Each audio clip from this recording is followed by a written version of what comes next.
Hello, I'm Isaac Hayes III, founder and CEO of Fanbase. And right now we're accepting investors in our $17 million round to revolutionize the future of social media.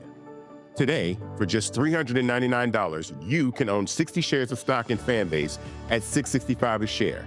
Go to startengine.com/fanbase and invest today.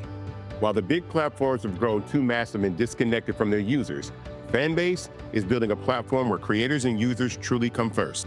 We've already raised $8.6 million from everyday investors who believe in this vision, and now you can join them. This is your chance to invest in a social media tech company with over 1 million users that is disrupting media by allowing anyone to reach all of their following and monetize their content from day one. The market is changing, big platforms are failing to serve their users, and Fanbase is stepping up to fill the gap. Don't wait until it's too late. Invest now. Invest for yourself and your future. Go to startengine.com/fanbase and own the future of social media.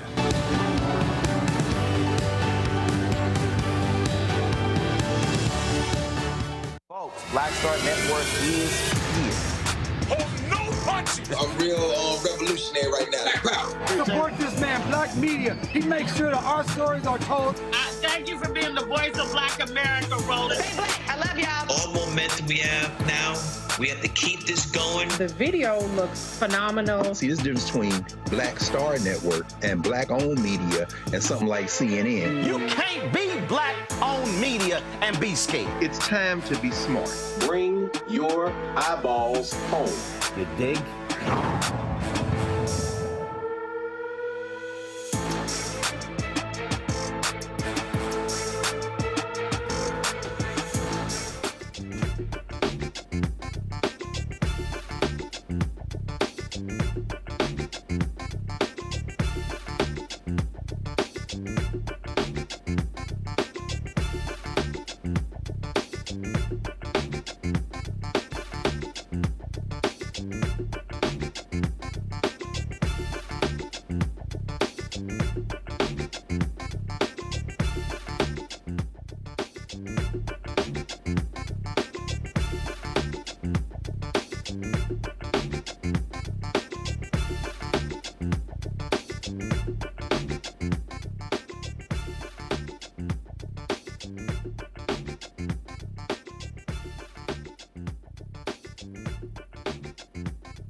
Today's Monday, April 14th, 2025, coming up on Roland Martin Unfiltered, streaming live on the Black Star Network. Donald Trump, they are ignoring a Supreme Court ruling. In fact, this thug is actually trying to suggest the Supreme Court ruled in their favor when that is a lie. He met with the president of El Salvador. He was caught on mic saying they should build more prisons because he plans to send Americans to El Salvadorian prisons. Also, Congresswoman Jasmine Crockett calls out MAGA for turning public health into a partisan battle. And speaking of the thugs in Donald Trump's administration, I told you they do not give a damn about black people. They have overruled a decision made by the Biden administration regarding an area in Alabama. Black people dealt with sewage backup in their neighborhood. Trump calls it an illegal DEI decision. And guess what? All of these MAGA Negroes are real quiet. Plus, thousands turn out for the homegoing service of boxing great George Foreman. Folks, it's time to bring the funk on Roland Martin Unfiltered on the Black Star Network. Let's go. He's got it. Whatever the miss, he's on it. Whatever it is, he's got the scoop, the fact, the find.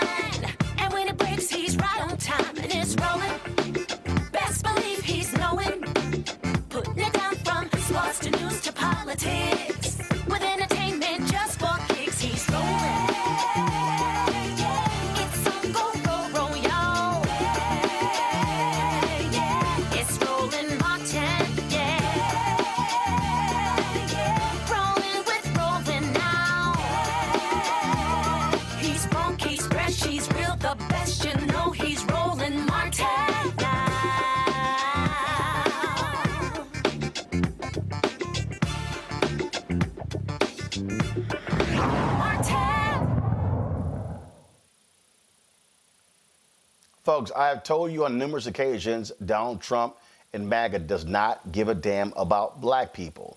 Here is the 1,272nd example of that. The U.S. Department of Justice, they've ended a landmark agreement that was meant to fix long-standing sewage problems in Lowndes County, known as the Black Belt in Alabama. The decision follows a directive from the Trump administration, an executive order that bans federal agencies from supporting diversity, equity, and inclusion efforts. Now, these idiots are declaring that this agreement is DEI.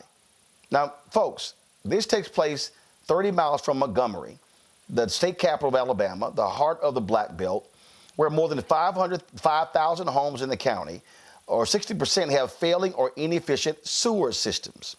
That's thousands of families, many of them black, living with sewage in their yards or backing up into their homes. Lowndes County, 9,800 people, folks, and the county is 72.5% black, 25.9% white. Generations have endured raw sewage in their yards, not because of poor choices, but because of poor infrastructure and government neglect. That's why the Biden administration launched an environmental justice investigation in 2021, which found that Alabama's public health officials failed to protect residents from wastewater hazards. Catherine Coleman Flowers, the CEO of the Center for Rural Enterprise and Environmental Justice. She's going to join us tomorrow to discuss this, but I'm going to discuss it right now. My panel, Dr. Omekongo Dibinga, Senior Professorial Lecturer, School of International Service, American University, author of Lies About Black People, How to Combat Racist Stereotypes and Why It Matters, D.C. Tommy Christopher, editor, Mediaite out of Tuckerton, New Jersey. Eugene Craig, CEO, X Factor Media out of Baltimore. Eugene, I'll start with you. All of these MAGA people, where are they? These black MAGA people. It's amazing how quiet they are. So this decision impacts black people in Lowndes County. The Cancer Alley decision to stop that lawsuit against petrochemical company affects black people in Louisiana. They stopped a lawsuit dealing with black people in voting in Texas. Donald Trump does not give a damn about black people. And all of these black people, all of those Negroes who were so happy, smiling and shucking and jiving at the White House Black History Month party, it's amazing how quiet all of them they are. Where's Michaela Montgomery? Where's C.J. Pearson? Where is David Harris? Where is, what's his name? Pinto. Where are all these folks?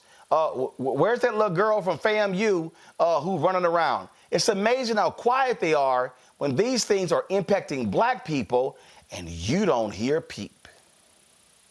Look, the thing about this new wave of black MAGA is that, look, they don't, it's actually sad and disappointing, right? Because they don't care about black people. They just care about feeling slightly better about themselves for the poor decisions that they make.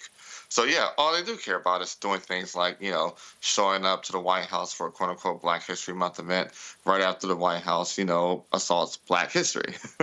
We shouldn't expect them to ever speak out against things, like the White House ending this DEI lawsuit, but they're calling it a DEI lawsuit when in reality it's actually the federal government cleaning up a state and local government mess. We shouldn't expect them to reasonably, speak out when, they want to shut down the Blacksonian, right? We shouldn't reasonably expect them to speak out when they want to erase Harriet Tubman and the true essence of the Underground Railroad from the National Park Service. We shouldn't expect them to speak out, when, the Pentagon says, oh, yeah, Jackie Robinson was DEI hire. We shouldn't expect them to speak out with none of this because first and foremost, they have to appeal to white conservatives for the grift to work. Because without that appeal, the grift just wouldn't work. And so, when you're looking at a Dr. Julio out of Atlanta, when you're looking at, in any of these folk that decide to pop up and run around and prop up Donald Trump, just expect them to not show up when it comes to actual black issues affecting black people, when it comes to this Trump White House. Omekongo, and bottom line is this here. When you look at all of this, these folks are silent. They are complicit. Again, Byron Donalds, nothing. Burgess Owens, nothing. Wesley Hunt, nothing. Tim Scott, nothing. They're just all quiet. They're saying nothing. And these are real issues impacting black people, impacting the lives of black people. Yeah, and these guys got more smoke for Pastor Jamal Bryant than they have for anything this administration is doing. And it's shameful and disgraceful. When you mentioned Tim Scott and Byron Donalds and the like, this is who they are. And they're still trying to find a way to angle for some way to get in good graces with this administration to build their profile while our people are dying, while our people are struggling. And these situations, Trump and his people, all they see with these areas, all they see is land. And they see possibilities of people having to move into other areas so they can go in and take over that land. And for these poor white folks in these rural communities and these other spaces, they're going to do the same thing with you as well, if they're not doing it already. I don't know if there's other networks that are speaking out, you know, for poor, marginalized white people. We do on this network, but I'm saying we're paying real attention to it like we're doing right now. They're coming for everybody, and they have no respect for people who are poor, for people who are struggling, and for people who are dealing with, as Brother Craig was saying, man-made disasters. And this is the other thing. Did you see that interview last week where Kennedy, you know, they were like, hey, man, you cut this program for teen diabetes. And he was like, oh, we didn't do that. We just cut all the DEI stuff. They use DEI as a trigger word for everything. And as long as they use that term DEI for everything, the Byron Donalds of the world, the Tim Scotts of the world, none of them are going to speak up because they don't want to be associated with anything that might actually be looked at DEI. This is not DEI. This is public health. This is people dying. This is communities being torn apart, and it's been happening for decades. And I don't know what's going to happen with these black Republicans because, to be quite honest, as long as they can continue to be a mouthpiece for Donald Trump, we're not going to hear a peep for them about anything having to do with the empowerment of black people. And in these situations, we are on our own from them. Absolutely. And so I think it is safe to say that black people can forget having any protection at all from this administration. I mean, you can forget them standing up for black people. They are going to stand up for big business at every turn. 100%. I mean, look, John James announced his run for governor of Michigan, right? I think every single black Michiganer needs to be asking them from here on out, why haven't you done anything to support the situation in Flint? And what can we reasonably expect you to lie about you're going to do if you get elected governor? Mm-hmm. Oh, yeah. And so, sure, John James, where you at? Where you at? And this is where every single one of these black Republicans need to be questioned specifically about these decisions that impact black people on the Congo. As simple as that. And we should let them off the hook. Oh, absolutely. And given the incredible work that was done in Louisiana to destroy, you know, those 4 initiatives that the governor had on the ballot there, these black Republicans need to wake up because, as you always talk about, Roland, when we get the turnout and get our numbers out in the places where the places we populate, we are unstoppable. And I think that more and more black people slowly but surely are waking up to that fact. When you look at the work of Black Votes Matter and so many of these other organizations, I think every black Republican should be on notice right now. You're not going to be able to bring in 50 Cent. You're not going to be able to bring in some of these other guys who are going to speak for you and just say, oh, we'll just get some black votes. We'll just throw in a black celebrity here and there. It's not going to work this time around. And these guys are continually and daily making themselves irrelevant because the Trump administration has shown that they have nothing for them.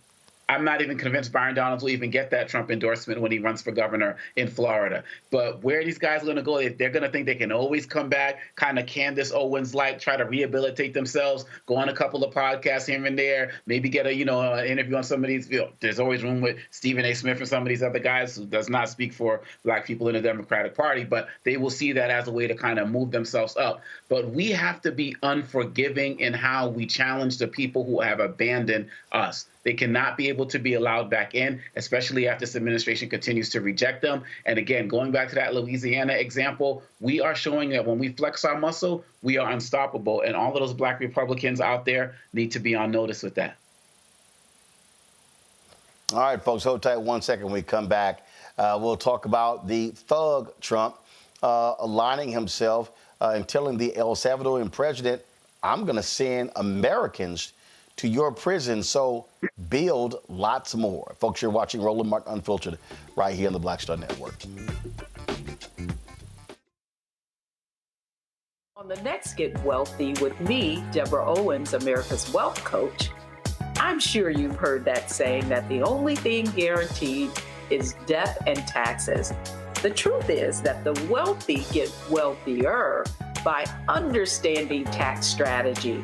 And that's exactly the conversation that we're going to have on the next Get Wealthy, where you're going to learn wealth hacks that help you turn your wages into wealth. Taxes is one of the largest expenses you ever have. You really got to know how to manage that thing and get that under control so that you can build wealth. That's right here on Get Wealthy, only on Black Star Network.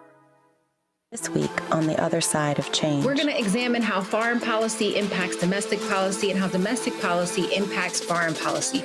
We are all intertwined, and we're going to have Hannah Reid help us break down that topic. We should not want our country to be the big bad wolf of the globe, because that puts us in a really vulnerable position safety-wise as well. Only on The Other Side of Change on the Black Star Network.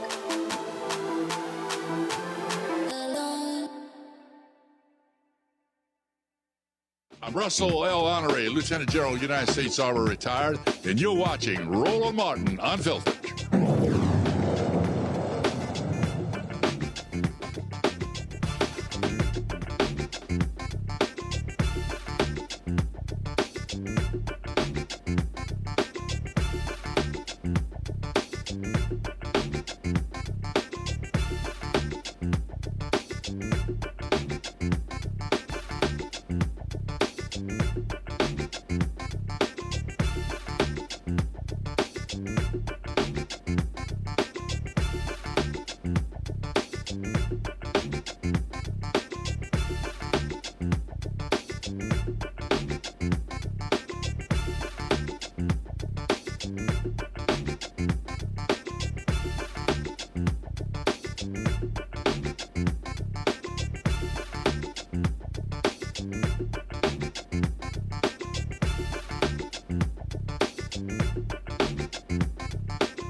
A thug is in the Oval Office. Donald Trump is defying a United States Supreme Court order that the administration return a man who's an American citizen who was mistakenly sent to El Salvador. This man does not have a criminal record.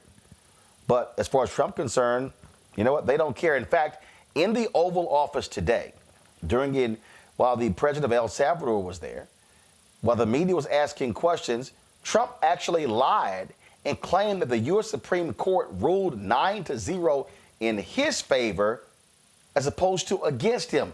Listen to this stupidity. Promise you, if he was your neighbor, you would move right away. So you don't plan to ask for it? But the Supreme Court's asking to... And what was the ruling in the Supreme Court, Steve? Was it 9-0? Yes, it was a 9-0. In our favor? In our favor, against the district court ruling, saying that no district court has the power to compel the foreign policy function of the United States. As Pam said, the ruling solely stated that if this individual, at El Salvador's sole discretion, was sent back to our country, that we could deport him a second time. Well, no version of this legally ends up with him ever living here because he is a citizen of El Salvador. That is the president of El Salvador. Your questions about it, per the court, can only be directed to him. Folks, that's a lie. That's an absolute lie. That is not what the Supreme Court said.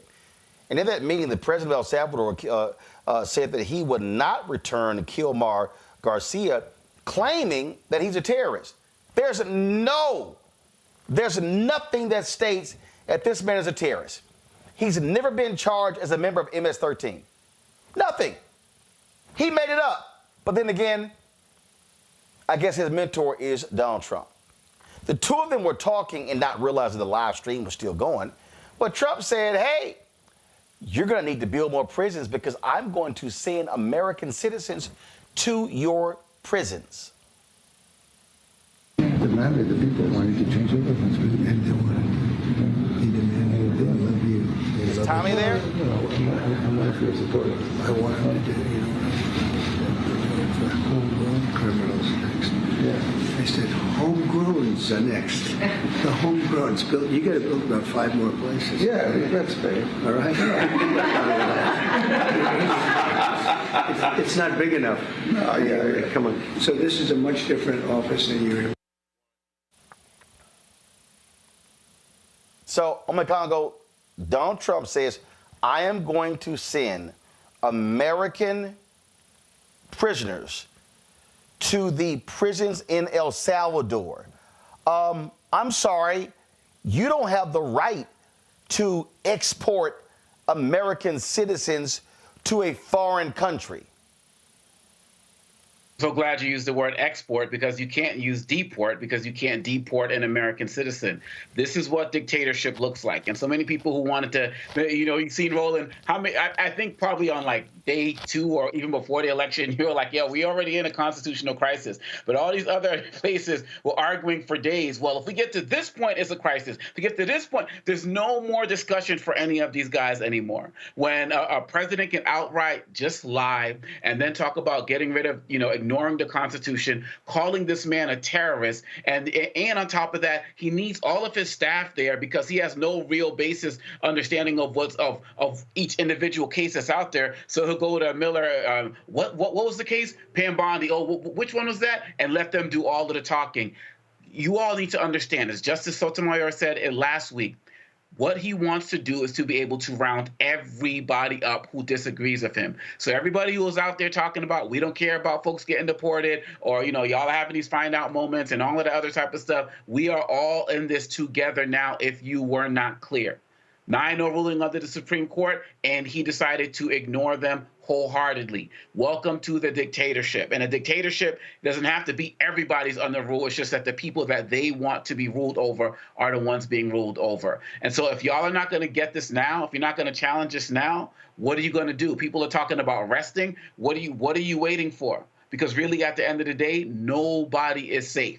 And when they were in a court a couple of weeks ago, one of the judges asked, does that mean that they can just come up and round me up? And the attorney didn't answer. So if there's any question about whether this man is going to respect the rule of law, we all knew that this was the case. We all knew this was coming. It was emphatically made clear today. This man is not a terrorist. He's a resident of my state, and he was under temporary protective status under Trump's first administration. But now all of a sudden they want to call him this and snatch him off the streets and take him from his 3 children, one of them who's autistic, and do this to him. They can do this to him. They could do it to anybody. America better watch out. Eugene, I remember a whole bunch of these loudmouth FBA Negroes saying, oh, yeah, they can't deport us. They can deport them. They can't deport us because we foundational black Americans. What it sounds to me like, oh, we going to export you. We ain't going to call it deport, but we going to ship some black people to El Salvadorian prisons. And look, he told him, say, you need 5 more of these things, and I believe that prison hosts 100,000 people. The issue is here, right? We're already in a constitutional crisis. When you have a president that openly just disrespects the rule of law, you have a Supreme Court that included Alito and Clarence Thomas ruling with a 9-0 majority that the United States government needs to facilitate bringing this gentleman back. When you have a president that is now saying that district courts have no say over what happens over the executive branch, folks should probably be more than a little worried, right? Because, first it started with the person who's here illegally, then it went to the protected status person, then it went to the green card holder, and now he's already laid out and straight up said, look, we're going to eventually send homegrown U.S. citizens here. And the thing is this, right? The Constitution only protects you as long as everybody respects it. And we're at a point where Donald Trump is openly saying, after the Supreme Court, after district courts, after the Constitution, after your actual rights, what he says is law. And he has a full staff and no guardrails there to stop him this time around. So yeah, these FBA folk that either set out the election or they're standing on some other type of business, they might want to get their shit together pretty quickly. We could say you could be next. Folks, and Republicans are allowing him to do so. Last week, they passed the SAVE Act, which is one of the most onerous voter suppression bills that is going to have a negative impact on millions of Americans. To help us explain this, Alex Ayla, Policy Counsel at the Lowndes Committee for Civil Rights Under Law. Alex, glad to have you here. There are a lot of people who are very concerned that if the United States Senate passes this bill, this is going to disenfranchise millions of people. I've seen some estimates ranging from 40 to 70 million Americans. Yeah, it's a real concern, Roland. We're basically at the point where we're hoping the Senate saves us from the SAVE Act. This is something that asks voters to register with passports or what they call enhanced driver's license, which are only available in 5 states, a U.S. passport or a birth certificate. Truly, how many people do you know that have one of those documents available? It's ridiculous. So the other thing they're doing here is they're banning online voter registration, which 42 states currently have. And they're saying every time you want to register to vote or every time you want to move, you have to show up in person with those documents. It's outrageous. Now, the good news is this just passed the House. It hasn't passed the Senate yet. And Leader Schumer has said it's getting no Democratic votes in the Senate, so it's safe for now. But we have seen Democrats, frankly, play dead when it comes to constitutional rights before. So it's on us to make sure that nobody is thinking that this is an acceptable piece of legislation to move. So here's the question then. How do we fight back? Yeah, I think what you need to do is you need to register to vote right now, right? Because the reason they're attacking the way we register to vote is because they know that this is one of the last tools in the toolbox to get them out of office or to hold people accountable. So register to vote right now. The second thing to do is let your lawmakers know under no circumstance is this acceptable. And that goes for Democrats and Republicans across the line. At the Lawyers Committee, we're nonpartisan, right? We're yelling at everybody equally at this point. So we're going to do that. Now, the second point is we're ready to sue if this goes through. And we're going to examine all of our legal options. But we've just heard in the previous segment, we're not waiting for the courts to save us. So the important thing to do is let people know right now how unpopular this is. Absolutely. And I just think people need to understand what's going on here. And this is an administration that does not care about the law. They believe they have supreme power. And when you have that sort of state of mind, you're not necessarily going to have a free and fair election in 2026.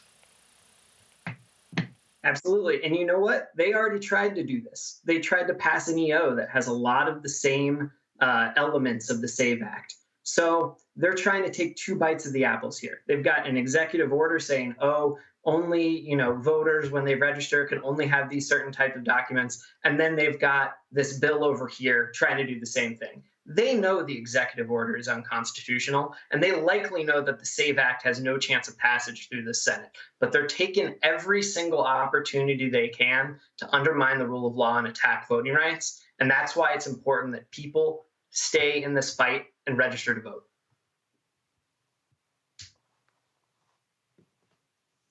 To be a lot to contend with. I think people need to understand that these are not people to be trusted. You do not have an attorney general, a Department of Justice that is going to be about justice. It is not equal justice under law. For them, it is about appeasing Donald Trump. And so this will be, for the first time, frankly, a DOJ that we cannot look to be impartial and to give and to hold people under the rule of law, because these thugs running the administration are going to do whatever they want. I think that's right. And I think it's really ironic. For years, we've heard actors who want to suppress votes and discriminate say, oh, elections are up to the states. Elections are up to the states. That's why Alabama or Georgia can do this horrible thing to Black voters, right? And now that they control the presidency and Congress, suddenly it's, hey, we want to set one national uniform federal standard. It's hypocritical, but we expect that. We know it's about power. So what we're looking at is, okay, if you're going to, pass this, what's your baseline here? What's your rationale for doing so? And what we're seeing is the SAVE Act is just the same zombie ideas of a solution in search of a problem. They're claiming all of the stuff about non-citizens voting that's never been proven true. And their prescription for it would block the voter registration of millions of people. We've also seen this at play already. Kansas in 2011 passed a similar law. They ended up blocking 31,000 U.S. citizens from registering to vote. Now, that's Kansas. That's 12% of their entire population. And ultimately, federal courts said that's unconstitutional. They haven't done it since 2018. And their election administrators in deep red Kansas are saying, this is a disaster. Do not do this. It doesn't work if you want fair and free elections. All right, Alex, we surely appreciate it. Continue to battle in the courts. Thanks a lot. Thank you, Roland. Thanks for having me. Folks, gotta go to the break. We come back to Crockett Chronicles as she talks about MAGA turning public health issue into partisan battles. Folks, if you want to support the work that we do, join our Bring the Funk fan club. Your dollars make it possible for us to be able to broadcast all across the country like we did on Friday at St. Augustine's University in Raleigh, North Carolina. You can, of course, support us via Cash App by using the Stripe QR code. You see it right there on the screen. Of course, that's the QR code right there. If you're listening, go to blackstarnetwork.com. So you're checking money order, make it out to Roland Martin Unfiltered, please. Not Roland Martin, not Uncle Railroad, not Black Star Network, not Unfiltered. Make your check out to Roland Martin Unfiltered. P.O. Box 57196, Washington, D.C. 20037 7-0196. PayPal, R. Martin Unfiltered. Venmo, RM Unfiltered. Zelle, Roland at RolandSMartin.com. Roland at RolandMartinUnfiltered.com. We'll be right back. This week on A Balanced Life with Dr. Jackie here on Black Star Network, we are talking about all things, you got it, stress related. Yes, the big S, whether it's spiritual, physical, emotional, or sometimes it could be just in your head. Stress has a way of manifesting itself in our lives in such a way that it disrupts who we are and who we're in the process of becoming. Stress is just as bad as a lot of the physical ailments that we think of. That's all next on A Balanced Life on the Black Star Network. Hi, I'm Vivian Green. Hi, I'm Wendell Pierce, actor and author of The Wind in the Reeds. Hey, yo, peace world. What's going on? It's the Love King of R&B, Raheem Devon, and you're watching Roland Martin Unfiltered.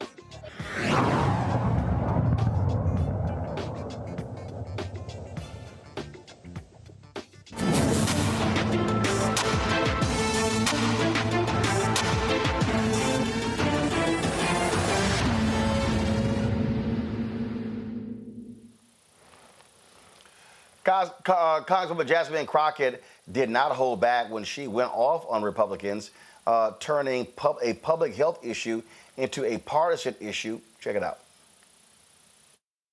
Tired of winning yet. We are hugely winning. We have the best of the best, right? Wrong. That was sarcasm if you didn't catch it. The fact is, we should never have partisan politics playing a role when we're talking about something such as science. But unfortunately, in today's times, Democrats believe in scientists and experts and data, and Republicans instead believe in conspiracy theorists. And right now, that is who we have leading one of the most important agencies in this country, is a conspiracy theorist, not someone who has an actual resume to get the job done. So why would anyone trust the Republicans on anything, let alone matters of public health and safety? It has taken Texas' largest measles outbreak in 30 years, with more than 500 confirmed cases and the death of 2 children, for the Secretary of the Department of Health and Human Services to say what we already knew. The most effective way to prevent the spread of measles is the MMR vaccine. This is the same guy who chaired the anti-vax nonprofit Children's Health Defense. Just last month, during an interview with Fox News, he suggested that somehow being infected with measles could provide protection against cancer and heart disease. The Republicans are implementing the most dangerous public health agenda in modern American history, and people are literally dying as a result. This administration doesn't believe in science. They're firing thousands of scientists and public health officials who keep our food and medicine safe, slashing funding for scientific agencies that help cities and states respond to public health emergencies, limiting public access to research and data that contradicts their misinformation. They're using financial threats to manipulate which studies the government will sponsor and blocking researchers from diversifying clinical trials.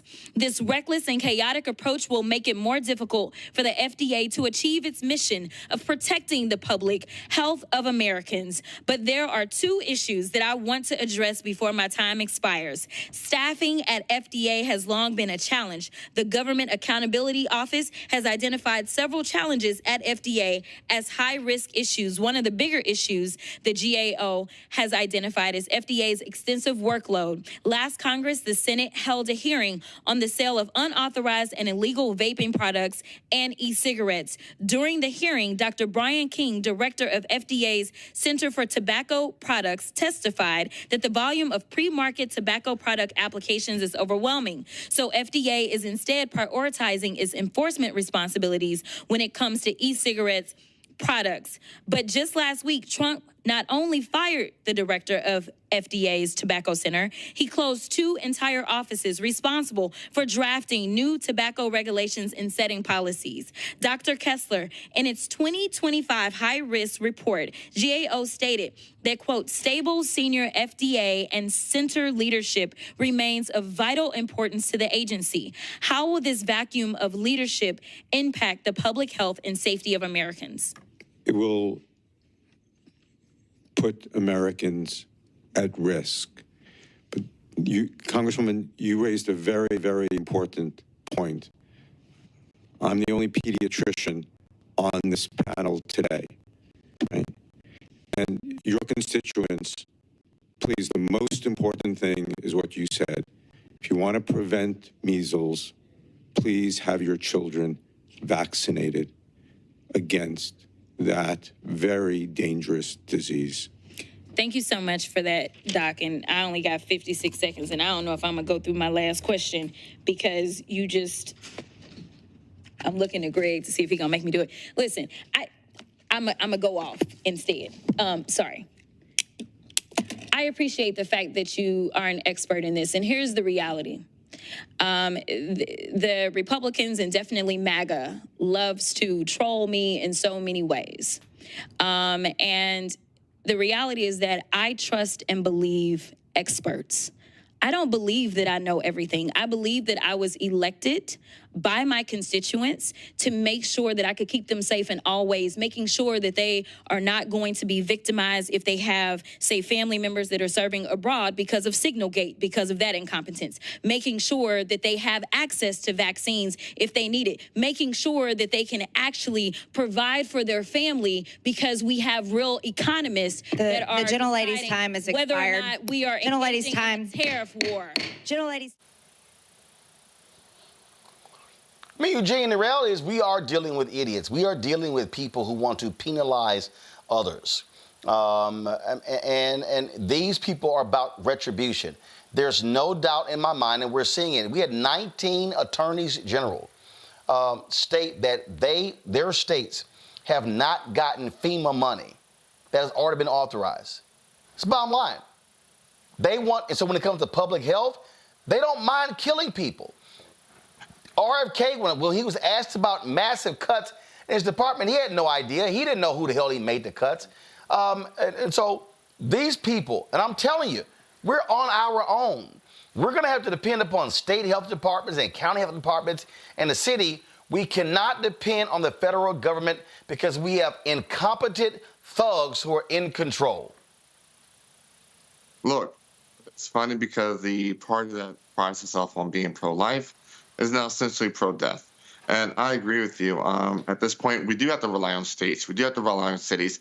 We do have to rely on strong organizations, right? I think some of the states should be making compacts now where, they're data sharing with each other so they can make emphasis on what's going on, being that there won't be any national outlook or data sharing when it comes to a lot of, diseases that kill people every day. They're looking at this measles outbreak and, and what, Secretary Kennedy is refusing to do. You're looking at North Carolina, right, which, Donald Trump is literally penalizing North Carolinians that just went through 2 major hurricanes. And so, and a lot of this is being backed by DOJ, right? That's the real issue here, is that they're trying to figure out every dollar they possibly can cut. So they come back and say, oh, we cut all this money from the federal budget. Look at what we save the taxpayer. When in reality, they're just going to find another way to spend it. Oh my God, again, I keep telling people, you can forget how we have looked to the federal government to lead in the past. That is gone. That is not what these people are about. These people are absolutely, positively about them doing whatever they want and to advance their hardcore right-wing MAGA agenda, which is all about big business and profit, profit, profit. Oh, absolutely. And I would say in addition to us being on our own, it's like we're on our own in terms of having to protect ourselves from them. It's not even just that no help is coming. We have to do the work to protect ourselves from what they're bringing into our communities. When you talk about that measles outbreak in Texas, I saw the story where there was a doctor, who actually had measles in this meeting with other parents and kids talking about, oh, yeah, I'm on like day 2. I'm doing a little bit better now. No mask or anything, just sitting there, just spreading it. And measles is one of the most contagious diseases out there. And parents in there like, oh, God has blessed you and all of that. These are the things that help lead to the outbreak. And when they're putting out these types of issues, whose health is more at stake? People in these black and brown communities, we are going to suffer the most. And this connects to our first story about the sewage. The black folks in that community didn't make the sewage problem. The government did. And so in addition to us being on our own, we have to go the extra step to protect ourselves from them. Because just as Eugene was saying, these guys are they don't care if people die. They don't care. Kennedy, they do not care. His sister or whoever relative said he was a predator, right? Like, this is who they are. He surrounded himself with predators, people who are, some who are pedophiles, who are anti-Semites, who are racist, who are, billionaires with no connection to the people. They don't care. And so the sooner we realize that, the sooner we can organize. I was watching you with Tiffany Cross and Angela Rye the other day on y'all's incredible interview. And one of the things that Tiffany Cross said, like, all y'all people who said, oh, if it was back in the day doing slavery or whatever, this is what I'd be doing. She's like, you're doing now what you would be doing then. And so if the people who aren't getting organized now, who aren't rallying their communities now, who are not doing what they need to do to protect themselves now, whether it's talking about physically, psychologically, mentally, if you don't do it now, it is going to be too late, because we don't got time to wait till the midterms. The action and the organizing and the fighting needs to happen now, because all of their anti-everything agenda is going to hit us first, and it already is. Oh, absolutely. And folks just need to be aware of what is happening here. All right, y'all, going to a quick break. We'll be right back. Roland Martin Unfiltered on the Black Star Network.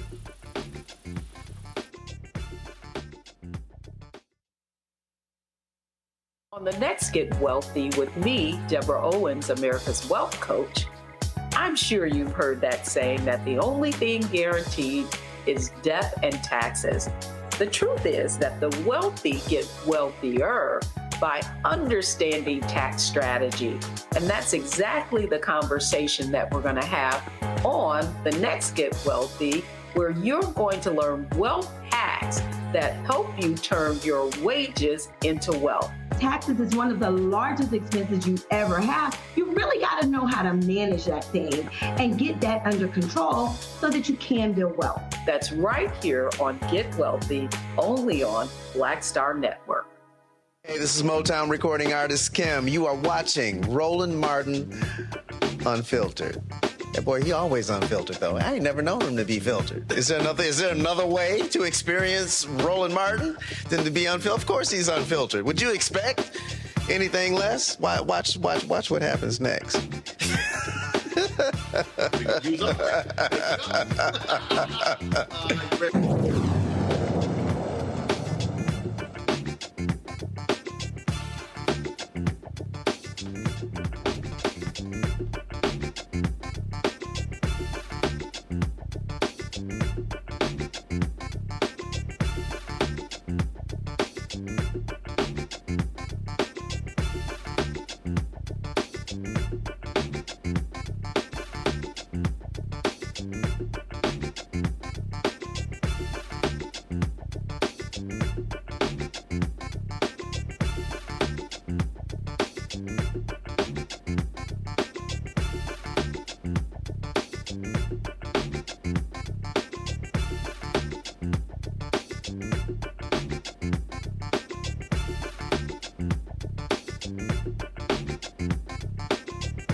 All right, folks, we started the show talking about MAGA, talking about how MAGA rolls, how they operate, and what they're doing.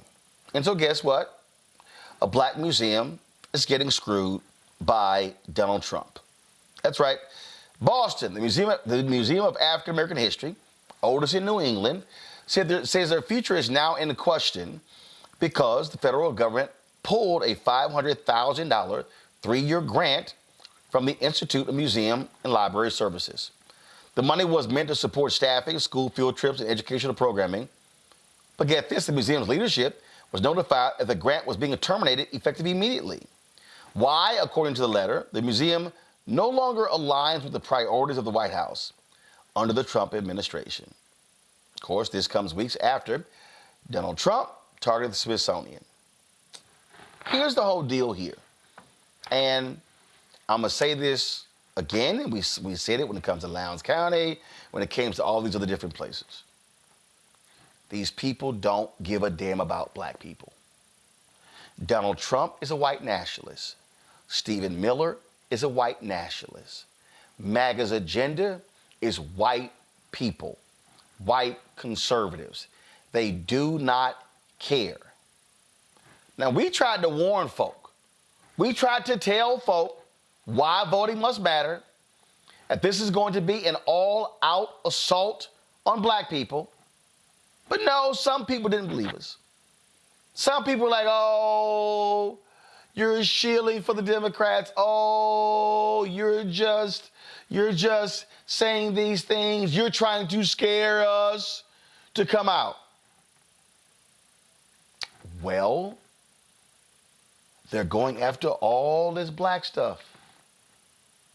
And again, all these little FBA people, oh yeah, that's right. We're going to stay at home. Y'all, look at what's going on right before our very eyes. What did we say at the beginning of the year? What did we say at the inauguration? They want to completely decimate the entire black economic civil rights infrastructure. They want to erase black people. They want to erase black history. They want to erase history books. They want to erase black museums. They want to return Confederate monuments and plaques and other symbols. I wrote an entire book called White Fear, How the Browning of America is Making White Folks Lose Their Minds. What we are witnessing is an all-out assault on black people. This is not hard to see, Omekongo. And guess what? We're just in month 3. People had better brace for impact because they want to wipe out everything black. Every single thing. And that museum, you know, for me, that's home for me. I've been there, you know, over the years. It's been an institution for us. And people need to really understand, Roland, that when you say everything, you actually mean everything. Whether we're talking about corporate spaces, whether we're talking about university spaces, whether we're talking about the museums, every single aspect, whether it's talking about the Kennedy Center, every single aspect he is coming for. And when you talk in many of your interviews about the idea of people Generation X and younger not making, taking withdrawals out of the bank account of black civil rights and activism, but not making enough deposits, this is that moment that we are in right now. We were already not getting enough history in our schools. We were already not getting enough representation in corporate spaces. We were already not getting enough of government contracts. And so whatever little it was, it's all going to be less, if not completely diminished. And so at what point do black people wake up? We know that we are one of, if not, the largest consumer base in this country.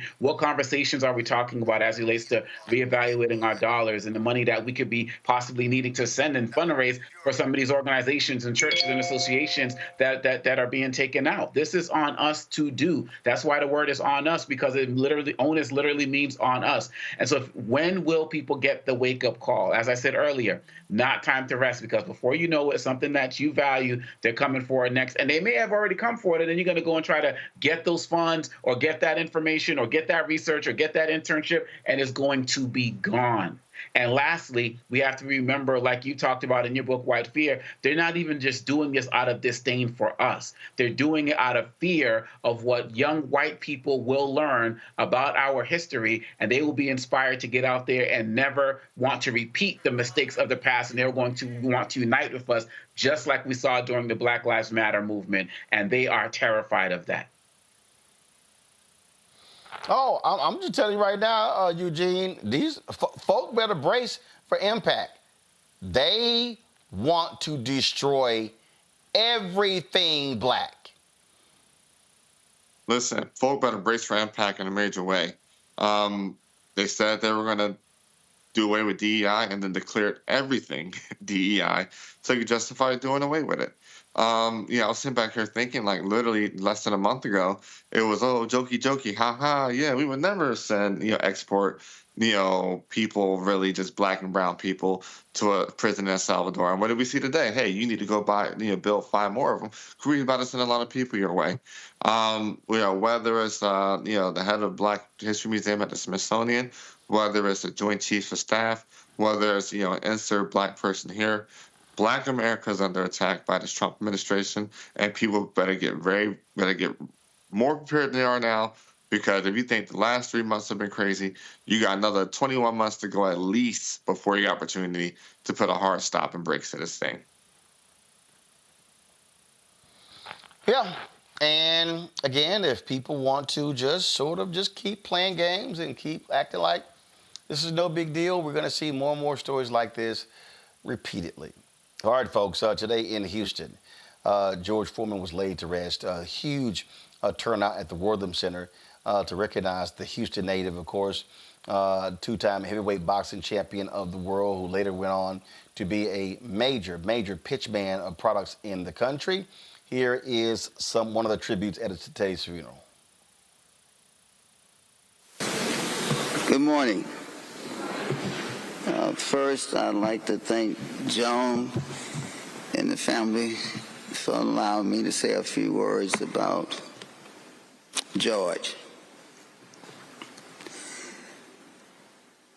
George was boxing when I met him, but I never knew George the boxer. I only knew George as the man. People always ask me, how did you meet George? We grew up in the same neighborhood, so most, oh, you grew up with, no, George 5 years younger than me. He was a little boy when I was growing up. But when I met George, I came to understand that George was pure.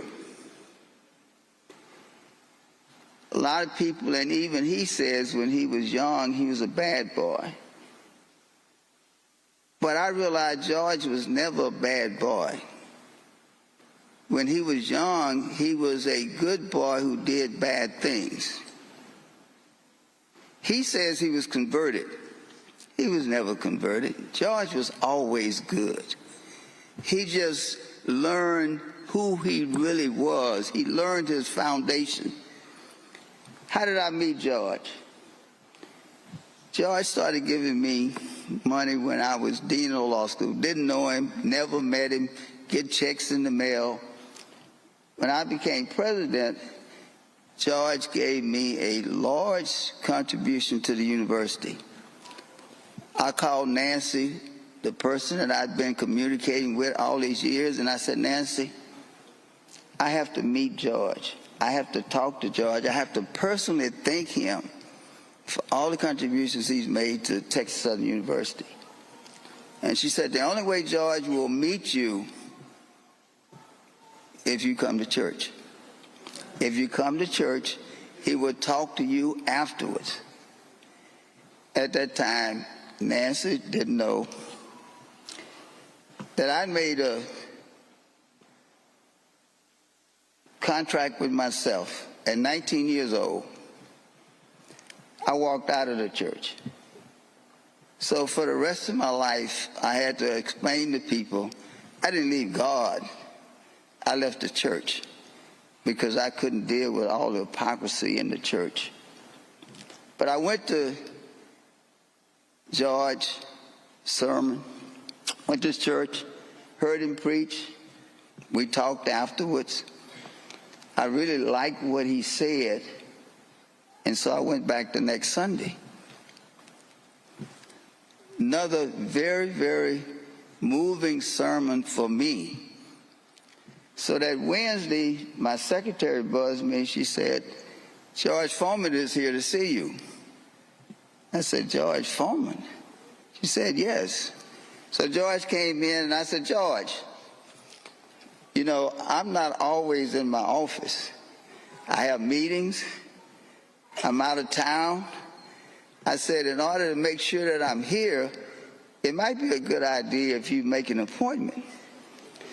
He said, you didn't make an appointment when you came to church. So that's how our friendship started. I want to do two things. First, I want to read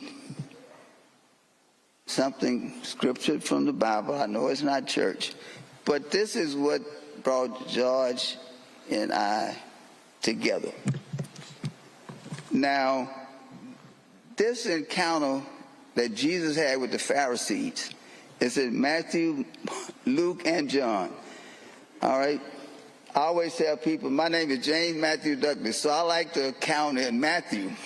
And so that's what I'm going to read from the 22nd chapter of Matthew, 36 through the 40th verse.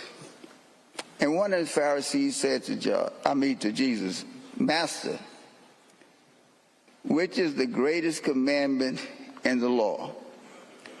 Jesus said unto him, Thou shalt love the Lord thy God with all thy heart, and with all thy soul, and with all thy mind. This is the first of the great commandments. And the second is like unto it, Thou shalt love thy neighbor as thyself.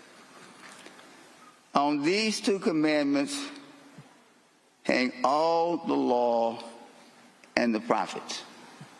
That's how George lived his life. And I realized that's what I was looking for. You know, I know a lot of people in the church said, why did the president of the university start just coming to our church? I started coming to the church because I finally found somebody who believed like me. Religion and Christianity shouldn't be complex. It's just two simple things. Love God and love thy fellow man. I know Michael Harris always talk about George being the love man because he preached love all the time. That's what this life is all about. It's all about love. And George was pure because George lived and believed what he preached. So that's how George and I became friends. George was always volunteering me to do things. I had to explain to Natalie because I kept bugging her. I said, Natalie, I'm bugging you because your father somehow told everybody, if you want to talk to me, you got to go through Douglas first. So everybody blows me up every time they wanted something from George.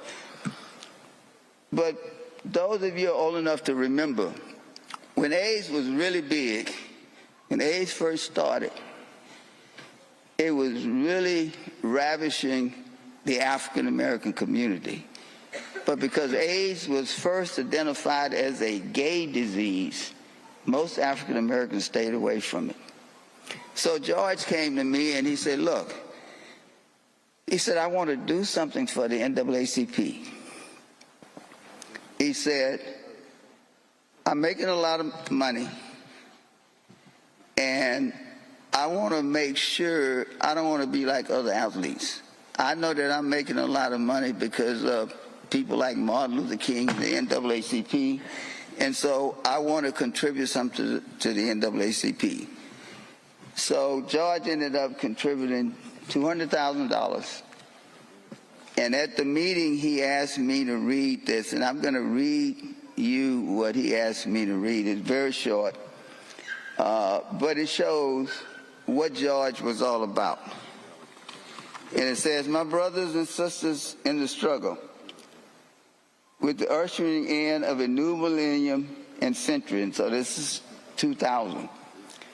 The easiest thing for a successful man to say is, look what I have done, as if we accomplished everything by ourselves. And for the most part, history is like that.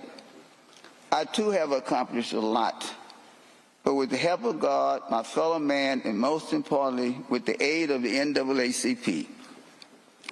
NAACPers are among the bravest of them all, those who put their lives on hold, their families in danger, and their love of American freedom first.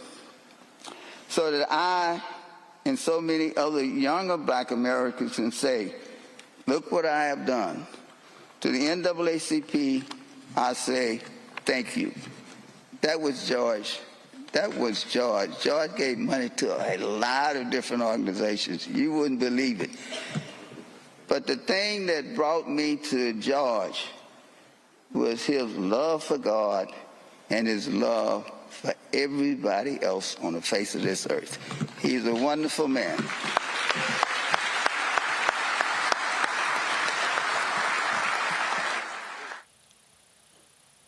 Folks, that was James Douglas, former president of Texas Southern University and former head of the Thurgood Marshall School of Law there at TSU. And so we live streamed that whole service. If you want to see that, go to the Black Star Network YouTube feed or our Black Star Network app to actually check all of that out. Omekongo and Eugene, I appreciate you. I've been on today's show. I appreciate it. Thank you so very much. Folks, we're going to go to a break. We come back. We got a fascinating interview with a book author, folks, and we really talk about some really critical information. And again, first of all, let's be real clear. We're now living in the age where you can't even read books about black people. But Sandy Hudson and I talked about her book, which is called Defund: Black Lives, Policing and Safety for All. And she talks about defund the police and why that is a phrase that we should not be afraid of and should not run away from. That conversation is next, right here on Roland Martin Unfiltered on the Black Star Network. This week on The Other Side of Change. We're going to examine how foreign policy impacts domestic policy and how domestic policy impacts foreign policy. We are all intertwined, and we're going to have Hannah Reid help us break down that topic. We should not want our country to be the big bad wolf of the globe, because that puts us in a really vulnerable position safety-wise as well. Only on The Other Side of Change on the Black Star Network.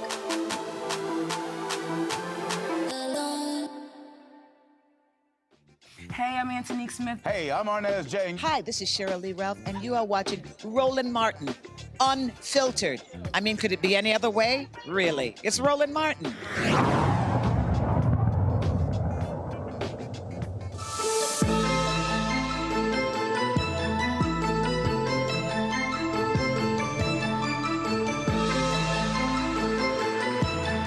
Sandy, if there's one thing that has been volatile, that has been outrageous, wild, crazy, you name it, over the last 5 years, it has been this phrase, defund the police. The right has used it to demonize Democrats. Democrats have run from it left and right. And a lot of people literally have no idea what the true intent was and what the meaning was. And it's one of those things that when the right took hold of it, it is still a potent phrase today that they've used to weaponize and berate the left, progressives, African Americans with. You could not be more right. But, I want to push back on them not really knowing what it means. I think they do know what it means. I think they just don't like it. The phrase to defund the police, what we're talking about, is really removing resources from the police and putting them into services that would actually make our communities safer and more secure. And when I say that they're being disingenuous, I mean, look at the way that some folks on the right will talk about defunding NPR. And we don't see the same sort of, what do they mean? What are they talking about with that kind of phrasing? Because they know exactly what it means. I just think that there is a disrespect for Black organizers, and also that they just don't like the policy demand that the phrase points to. But you even have African Americans who have reacted in a volatile way to the phrase. And I remember covering this from the beginning, and what you laid out was exactly what we talked about. What we talked about was when folks said defund the police, they were talking about how do you redirect resources. In San Francisco, one of the things that they did was when they did their analysis of people who were impacted by police actions, that when there's a mental health issue, you're sending police. We examine on my show the shooting death of Kajima Powell, the young brother. This is after Michael Brown's death. And I think we played on the show, and I timed it, and I believe it was 16 seconds from the moment the police door opened to when the first shot rang out. It was literally 16 seconds. The case in Dallas, I can't remember the young man's name, but the mother calls, and he's having a mental health episode, and he's playing with the screwdriver. And she opens the door, and she walks out, and the police are there, and then they're put it down, and he's literally playing with it. He's not lunging at them. Next thing we know, shots fired, he's dead. And what people who argue about defund the police, they say we should be sending mental health experts on those calls and not cops who are trained, or some who are trained, to shoot first, ask questions later. 100%. I couldn't agree with you more. I tell a number of additional stories in the book about incidents like this where people are going through some sort of crisis and require support, require help. But right now, in most jurisdictions, and some places have started to change this, have started to take some resources that were previously going to the police and using it to create a different sort of mental health emergency service. And that's what people need in those moments. But for most places, all they have access to in a crisis is the police showing up, and they are not equipped to deal with mental health crises. One of the stories I tell in the book is when I was in Toronto doing some activist work after a vigil we held for Abdirahman Abdi, who was killed by Ottawa police in 2016. We were exiting the vigil that we held. We were exiting the venue, and the venue was surrounded by police officers because at that time the police were following us all around the city, even though it was a really somber event. And, we exit the venue into the night, and a black man came running down the street, and he was screaming or wailing, just inconsolable, it looked like. And the police who had been there to really surveil us, they hopped on their bikes, they took out their batons, they took out their tasers, and they started running after this guy. And myself and my colleagues, we also started running after him to try to make sure that the police wouldn't harm him. He collapses on the ground. Two of the organizers kind of hold him, collapse on top of him to hold him. And myself and another organizer, we kind of step in between the police and this man and say, "What are you doing?" And they've got their batons out and their tasers, and they are threatening us with arrest for obstructing justice. And we were like, what did this man do? We don't understand. And just then a friend of his comes running down the street, a woman. She's very confused to see all of these police officers. And she says to us, his mother just died in his arms down the street, and he couldn't console himself, and he ran out of the building just crying. Now, did this man need police officers to respond? I don't think so. And I often wonder what would have happened to him that night had we not been there to intervene. And I think that these types of stories are really all too frequent and can sometimes result in as you've just mentioned, far worse consequences. So let's just be real clear. The horse has left the barn. The bottom line is they have effectively weaponized this phrase. Political politicians who are supportive of the call have been running left and right. You had some like the woman who's running for governor of Virginia on the Democratic side. I'm still shocked nobody actually even opposed her in the primary. Spanberger was the one loudly complaining that, this is one of the reasons why we lost some House seats out in 2022. And I'm sitting there going, and actually AOC made a comment like, no, some of these people lost because they actually ran horrible races. And so with what we know has taken place over the last 5 years, what is it now? I mean, at the end of the day, they've destroyed what the intent of the phrase is. So, okay, what do we say now? What is the rallying cry? How do we now reframe this, restart this, whatever you want to call it?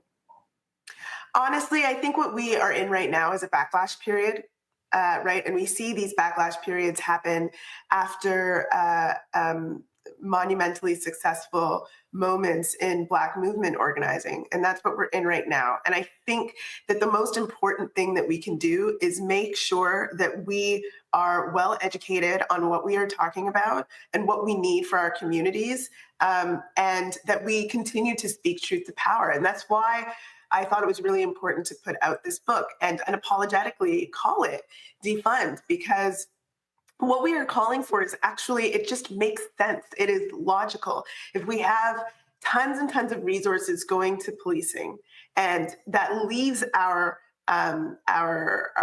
governments unable to properly resource the services that we need in order to create safe communities, then we have a problem. I mean, you think about the safest places you can go to in any of our communities.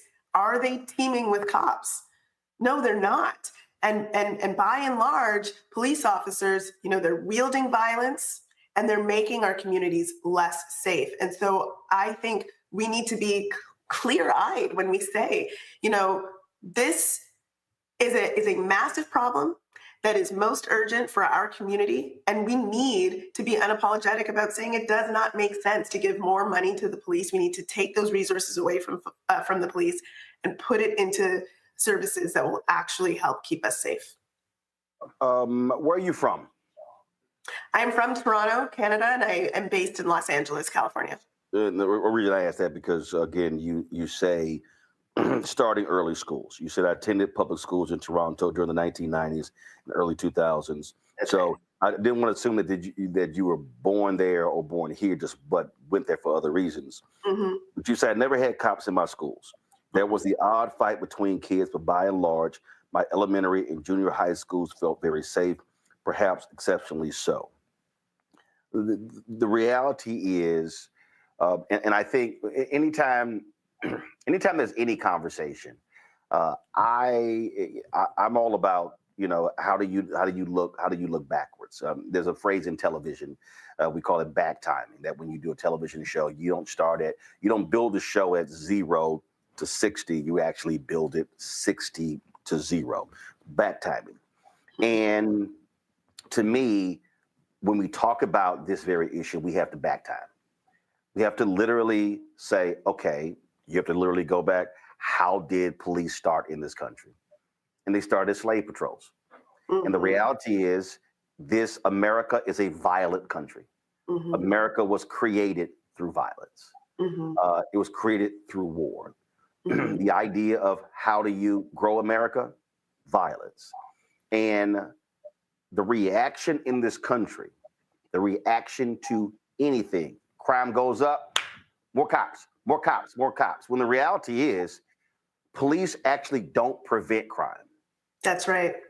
They don't. That's not what their job is. Their job is to curtail, to then after something happens, apprehend whoever committed the crime, but it's actually not. Death penalty does not stop people from committing murder. It does not. It doesn't. So that is the reality. So if we're talking about having to reimagine, that's what I keep getting at, restart, whatever you want to call it. Who is doing this concept? Who is doing it well? Who can we say, look, and no disrespect, and it has to be in the United States. It can't be in some other country. Who in this country, what city, what county, what town are effectively doing this, that we can then say, here is an example. If they are doing this and it has resulted in positive results. Mm-hmm. Yeah, the origins of policing are, as you say, and I write about this in the book, are very violent. And it all has its root in enslavement, certainly, in the United States, in the Caribbean, in Canada, and the United Kingdom. It was actually all really related, and it still is. And I think that history, I hope that when people read the book, that really gives them a lot of context for, one, how young policing is. It's a really kind of a young idea. which I think means that it can certainly be transformed. And also just how violent it was always meant to be, and that its coupling with the idea of safety and security is even more recent and is like a magnificent turn that policing was able to do in like the 1940s around. And so where are they doing it well? Well, here's the thing, right? Like I actually don't think that policing itself is the solution for safety and security. So where are they doing policing well? There's no answer to that. But I do know that in Arizona, in Oregon, there are these programs where they've started to, again, resource different sorts of services that are working quite well. So services for homeless folks, for example, that have nothing to do with police response, nothing to do with corralling people up and arresting them and responding to them in a carceral way, but actually giving them resources that they need to respond to the needs of homeless people that is better for the entire community.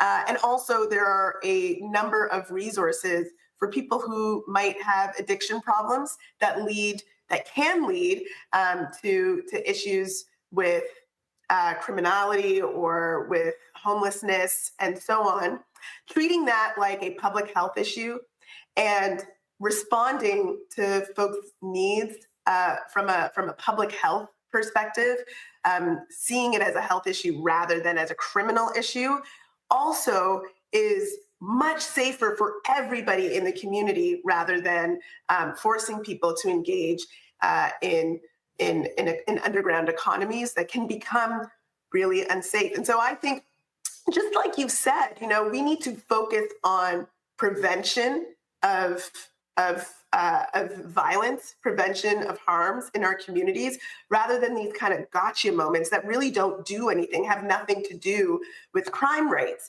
Another example would be how we engage with traffic stops. Like it's a choice to have the police engage in high-speed chases or stopping people on the highway to try to investigate them. And we have very little rights when it comes to that.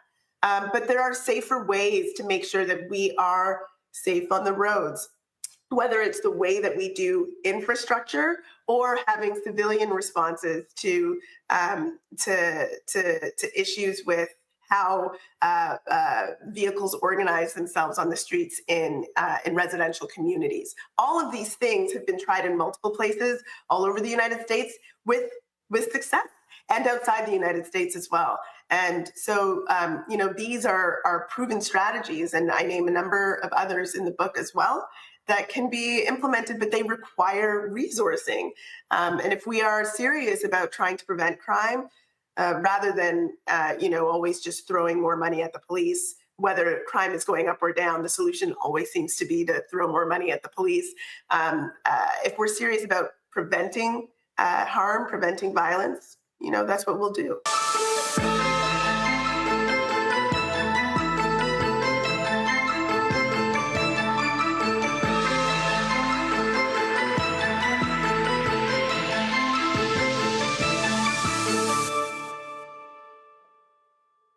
We begin tonight with the people who are really running the country right now. Now, Trump is often wrong and misleading about a lot of things, but especially about history. Donald Trump falling in line with President Elon Musk. In the wake of the unsettling news that MSNBC has canceled Joy Ann Reid's primetime show, The Readout, Roland Martin and the Black Star Network would like to extend an invitation to all of the fans of Joy Ann Reid's MSNBC show to join us every night to watch Roland Martin Unfiltered, streaming on the Black Star Network for news, discussion of the issues that matter to you, and the latest updates on the twice impeached, criminally convicted felon-in-chief Donald Trump and his unprecedented assault on democracy, as well as co-president Elon Musk's takeover of the federal government. The Black Star Network stands with Joy Ann Reid and all folks who understand the power of black voices in media. We must come together and never forget that information is power.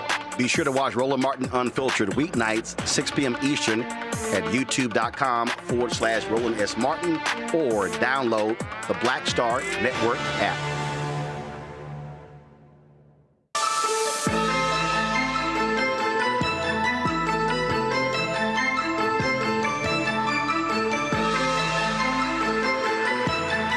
think we have to, the issue that we have to put on the table, and it's real, and that is, even when you factor in race, I mean, look at the last election, 71% of the electorate was white. And the reality is, when it comes to campaigns, a potent political weapon, crime. Absolutely. Scare white voters. But here's what happens, though, but it also is equally effective for black voters. Because black folks is about, typically, if you're African American, high crime in the neighborhood, you want to feel safe. And so, but our view and reaction to police is actually different. Because it comes down to trust. The reality is, white people in America really, really, really trust the police. Black people want to be safe, but we ain't necessarily trusting the police. But what ends up happening, though, is our reaction, though, is the same. We want protection. So now you're up against a battle. And the battle you're up against is what you're trying to do in terms of for safety with this book is how do you get over that hurdle that this thing is so locked into the minds of white people, black people, and others that, hey, we need more cops, spend more money. When you look at these city budgets, 50, 60, 70% is going to police and fire, the total budget. So, okay, how then do we start to begin that change? Because it actually has to start here. And that is, I mean, look what happened in San Francisco. What we talked about, they actually try to shift these resources. The attack on the city council, the mayor, London and Breed, no longer the mayor. You saw what happened where they recalled the district attorney in San Francisco. They recalled the sister in Alameda County, in Oakland, tried to recall the DA in LA. Now you have the attack on the George Soros-funded prosecutors. They've been attacking Krasner in Philadelphia because they're like, let's stop locking people up. Oh, they're attacking cash bail. And so everything that has come out of the defund the police movement, they are attacking as this is why crime is going up and this is why businesses are leaving. And that is a potent force to contend with. So how do we re-engage this discussion? Really, really important question. It is so clear to me that we have to decouple the idea of safety and policing. And of course, people want to be safe in their communities, and that's what they're responding to. You know, when we hear these reactions to defund the police that may not be as malicious as some of the reactions I was describing before, where people are a little bit confused. You know, like what is this? How can you say that? The confusion is coming from this idea that police equals safety. We have to decouple that idea. You know, I talk about some of the hard facts, the numbers in the book.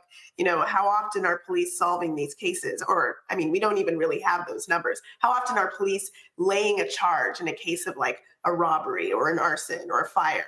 Very often less than 15%.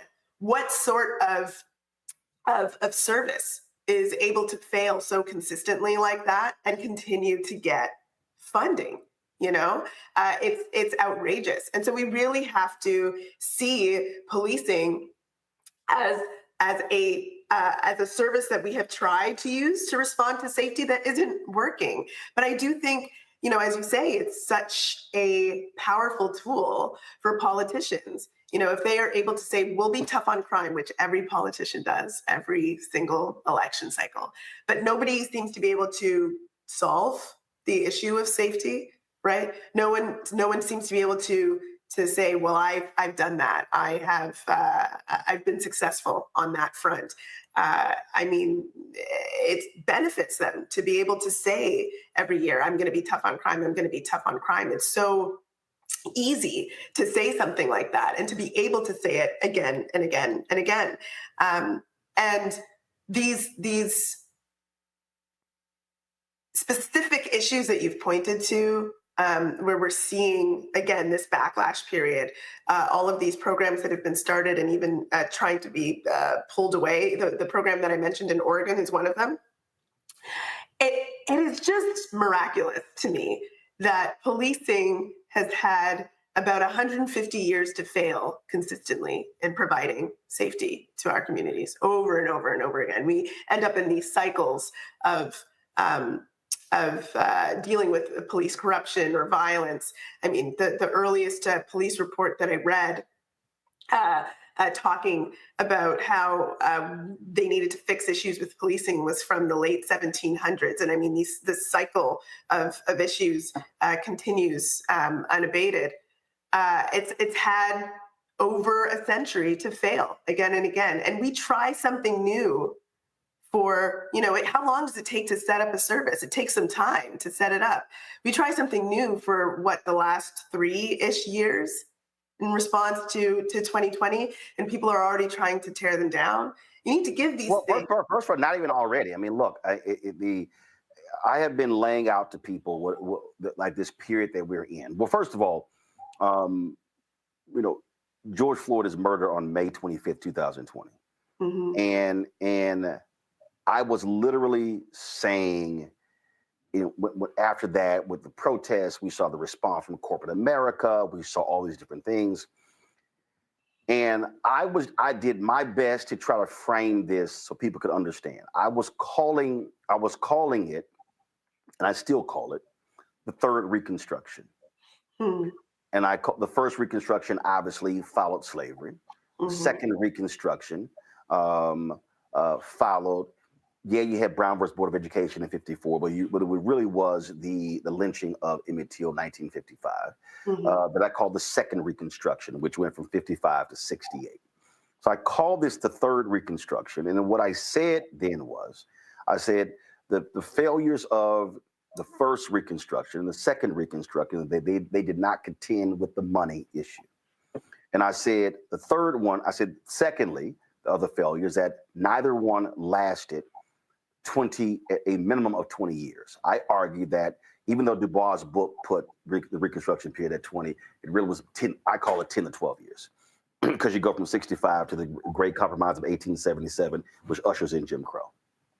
The issue for me was, and I kept warning people, I say, guys, we got to keep our foots on their neck, because if you look at the history of white America, they are going to, all right, we've done enough very quickly.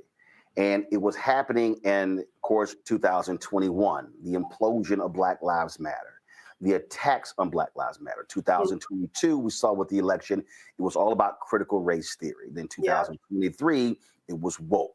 In 2024, it was DEI. And I remember being on a panel at the NAACP Image Awards, and I was like, just going hard. I'm like, guys, I said, this thing is about to be over.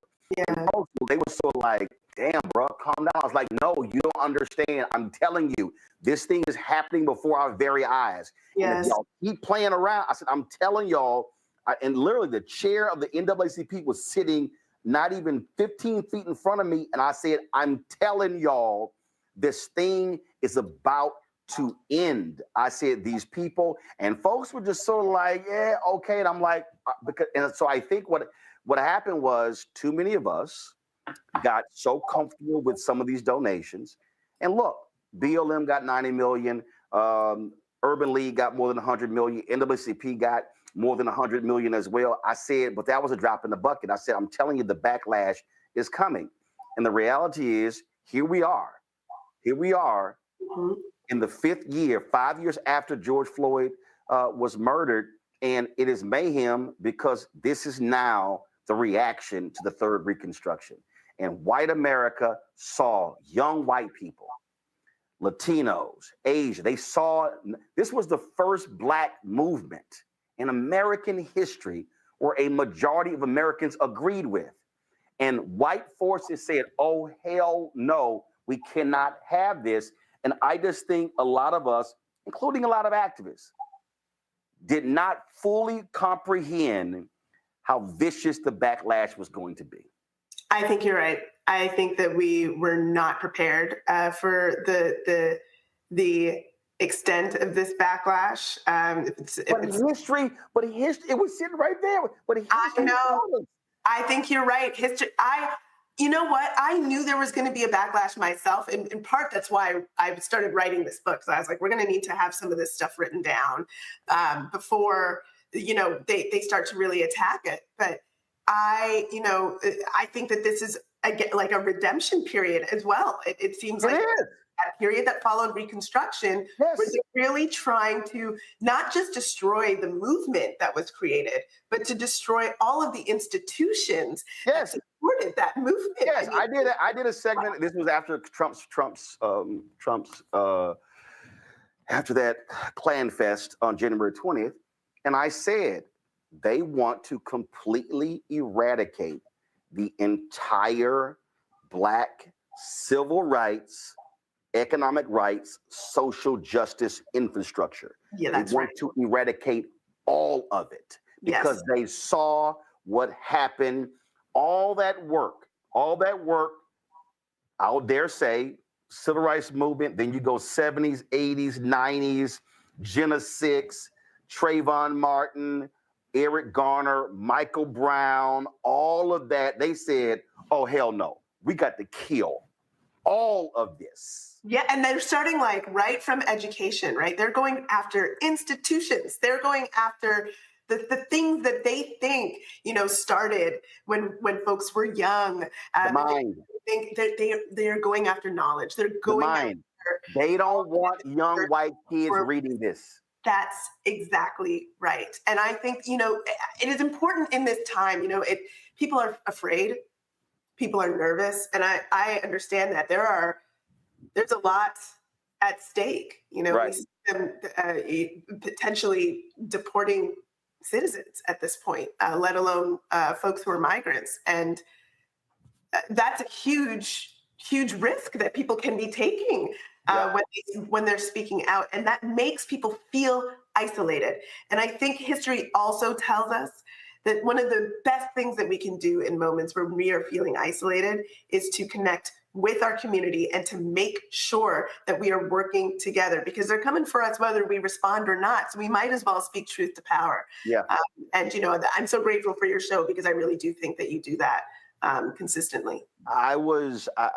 When you were mentioning activists earlier, I hate, first of all, I don't like to, other people say it, but I don't. But I do understand spiritual gifts and those things, and being able to see things before they happen. Mm-hmm. And I remember there were some activists, and if I name them, they are very well known. And during the period after Michael Brown, this was Ferguson, all of this, several of them had posted some funding efforts, contributing. And I remember hitting them and I said, hey, do not do this individually. You need to be doing this through institutions so you're not targeted tax-wise. And then with some who were like, who the hell is you? Who the hell are you? And I'm like, I'm trying to tell y'all, I said, this has always been the way they went after black activists. I said, through taxes. So then we begin to have other conversations. I begin to talk to other people. And I kept talking about infrastructure. And I remember I was in this really intense conversation with some young brothers and sisters. And I said, listen, I'm not trying to be an older person and tell you what to do. I said, but I do understand history. And I said, you can criticize. There are rightful critiques of the NAACP, of the National Urban League, of other institutions. I said, but guess what? They're still here. I said, SNCC is not here. Mm-hmm. We could talk. I said, we could talk about COINTELPRO. We could talk about all those things. I said, but the reality is there's something to be said about Black institutions that are still here. I said, please focus on infrastructure. I said, because you might burn out. The organization is still there. I remember I was having interviews and I was talking to BLM leaders and I was like, I don't understand y'all infrastructure. I said, I don't understand your hierarchy. And folks were talking about, oh no, we like to have consensus. I was like, guys, I don't mean no disrespect. I said, ladies and gents, that shit don't work. I said, you have to have hierarchy. I Occupy Wall Street. I was like, y'all, all that, I said, I get the collaborative process, but you still got to have hierarchy. And so I fundamentally believe that one of the reasons why that movement, not just the organization, but the movement just fractured is because folks were not thinking, if we're going to build something, it needs to last more than 5 years or more than 10 years, or needs to last beyond this really inspirational individual. And I think the struggle we're in right now is 5 years after George Floyd's death, multiple years after Michael Brown, Eric Garner, whatever, that movement is so fractured. And now you go, okay, well, where are folks? Well, people are doing individual things, but the power of that movement was that it operated eventually as a collective. And I just think that this is where this still is, it is a problem. And then you had people who were like, well, man, that voting shit don't matter. And I'm sitting there going, you cannot do this. There was a young brother, I'll never forget, he goes, man, that politics don't mean shit, so I'm going march. And I said, marching without voting is going for a walk. They go hand in hand. You can't change policy if you don't change the politicians, and that's voting. And that's where that infrastructure comes in. And I just think that is that still is what just, it irks me, because a lot of folks just didn't understand the infrastructure was needed to sustain the movement. Look, I take your critique. I really do. I agree with you on a lot of what you've just said. I think that there is a way that we sometimes can fall into a trap of like, this is the only way of doing something, when we should be using all the resources available to us. And when I look at the right and how much they focused on gerrymandering voting districts and trying to make sure that votes don't count, it tells me that there's something strategic about engaging in that way. Yes. But I also, the other thing that I want to say about that period, because, I was around in all of that organizing as well since 2013, 2014. I do think that there were folks who knew that we needed to have an infrastructure, but I am curious about what we're going to learn about infiltration and attempts at agitating the movement in the decades to come. Because the other thing we know from history is that when we do have these moments, the people who are most threatened by those moments will often send folks in to try to destroy our movement surreptitiously.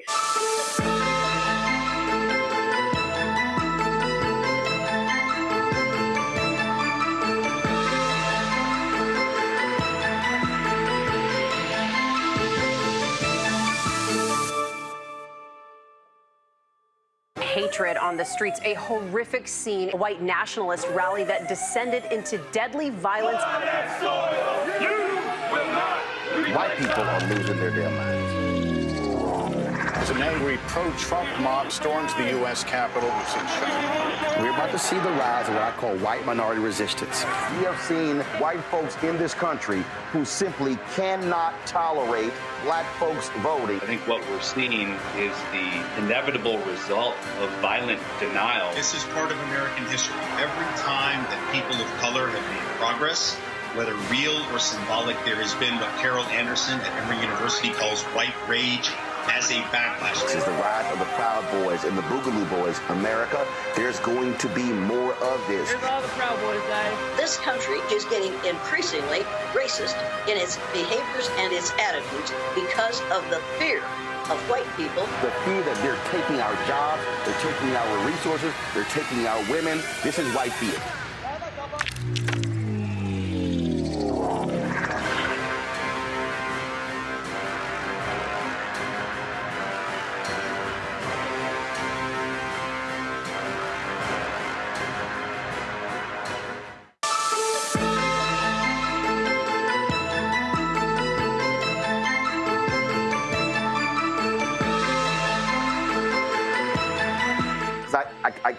keep going back to April 3rd, 1968, Dr. King's final sermon at Mason Temple.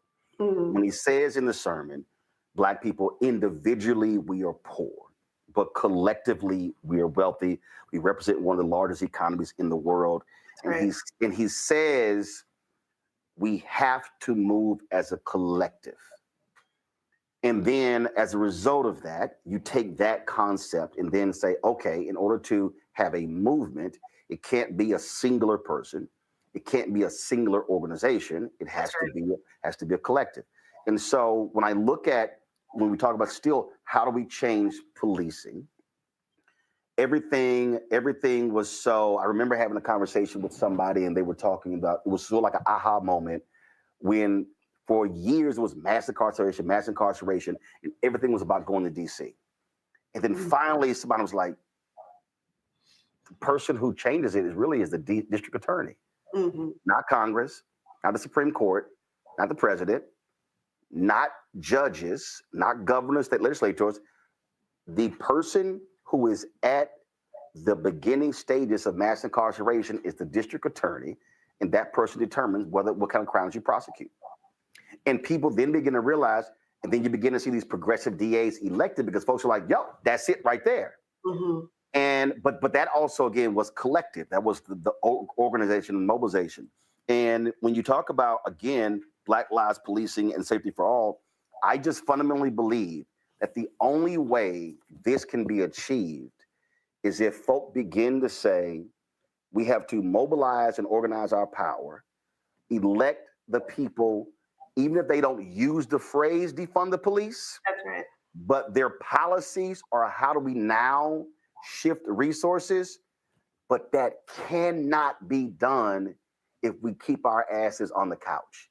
It's not going to happen. No, you are so right. Like I think, that piece that you just identified with the DAs and the progressive DAs, it's like, yes, like that is a piece of the pie that needed to be focused on. Yes, and also a piece of the pie is like what we call a crime. Like there are some behaviors that are considered criminal that shouldn't be. And where do we focus there? That's who's making the decisions about what's a crime. And sometimes that's at a federal level and sometimes that's at a state level. We need to focus there as well. And we need to get our communities informed and mobilized on that stuff. So that's let's try to see if we can get people marching in the streets, or let's try to see if we can, get books like this out into the community so people can read and find out more information about it. We have to be engaged on so many different levels. And sometimes I do, I take your critique. There's a way that we can get too focused on one way of doing things when we really just got to be everywhere. That's where success lies. I don't mind collective conversations. I don't mind being collaborative. But at the end of the day, and this is where, again, this was the beauty of King.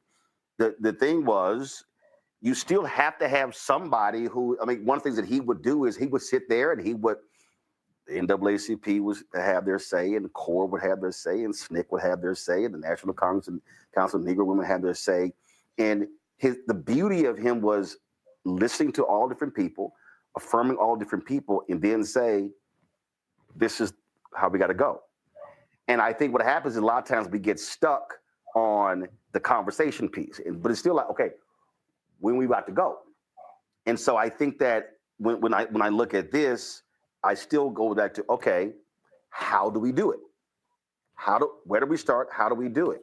And when I hear the people go, oh man, you a shield for the Democrats, I'm very simple. I'm like, no, I'm focused on Black people. The reality is this will never happen through a Republican Party.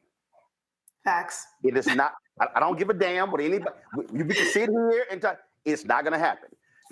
Now, somebody could say it's too many soft Democrats. It's too many Democrats who buckle when they get criticized with pressure. But the reality is, through a political prism, there's only one party where this is going to be done through, which now means that what has to happen is, again, we have to be electing people who we believe can actually make this happen.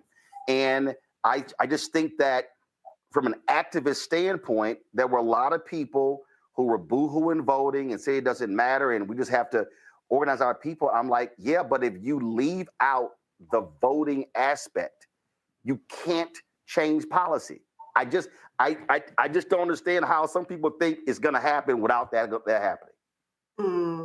Mm-hmm. Like, I just don't. I like it has to happen. And so that to me is just this sort of this where we are from an activist standpoint. Where are we today in terms of,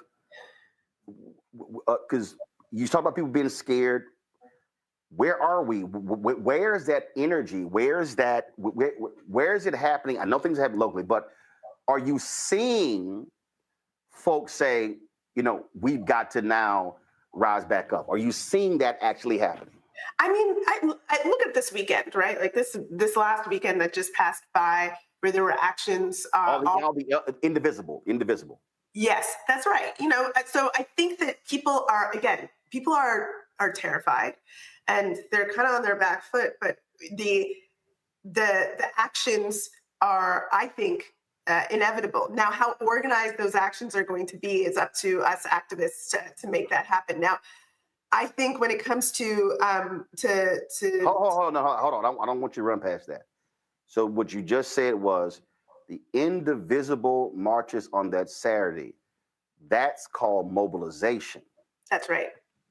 What happens Monday after the mobilization is organization. That's right. So oh my God. So people who don't understand that, just explain that.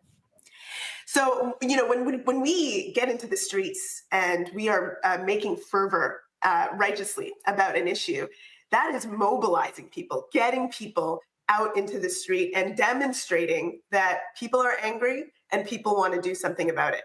What we need to do with all of that energy is move it into organizing. And that is setting ourselves up appropriately to respond and to organize and out-organize the right on all of the things that they're doing. And that would mean things like placing people to focus on the law, placing people to focus on electoral, placing people to focus on creating programs within communities where they don't exist and where the government is failing us, placing people in education, in all of the different, in religious institutions, and all of the different institutions that can have an impact on what these services, what we're calling for, how we can shift and change them. And again, we need to be everywhere. And I think, you know, you mentioned that period in 2021, 2022, when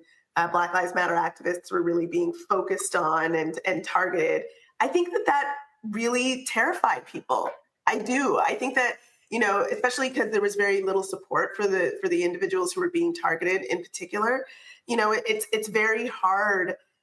I think part of the strategy from right-wing media in that regard was to try to make it so that it's difficult for people to take up that mantle because they don't want to be targeted. And I think we're going through a period right now where people are going to have to look at themselves and ask, you know, am I going to make that right-wing campaign successful, that fearfulness, or am I going to say, no, it's worth it for us to figure out, to organize the support that we need for people to be able to take those steps?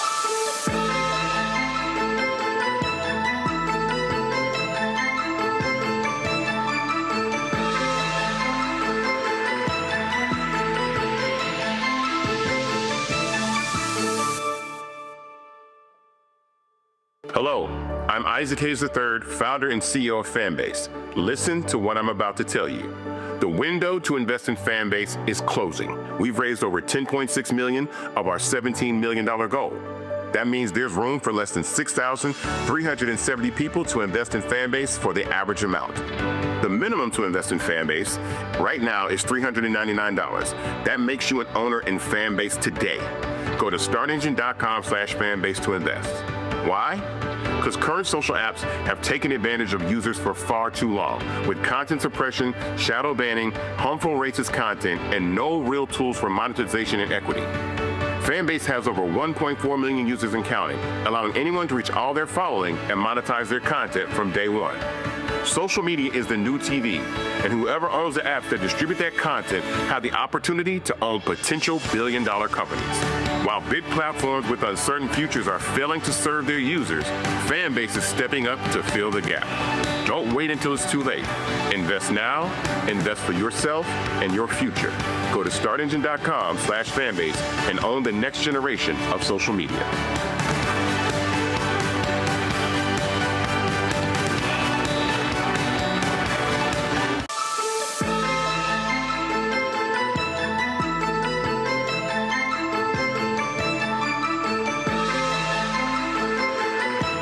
I'm going to say this here, and it was very interesting. I remember, so I'm not going to name the organization, but I remember there was a group.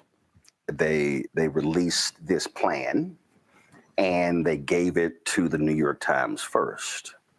And at the time, I had my show on TV One, and then I was on the Times Running Morning Show. And I called and I cussed them out. And they were like, damn, bro, why you going off? I said, because here's my problem. You have a plan of action. I remember this. I was hot. I was pissed. I said, you have a plan of action that you gave to the New York Times first, and you ain't come talk to black people first.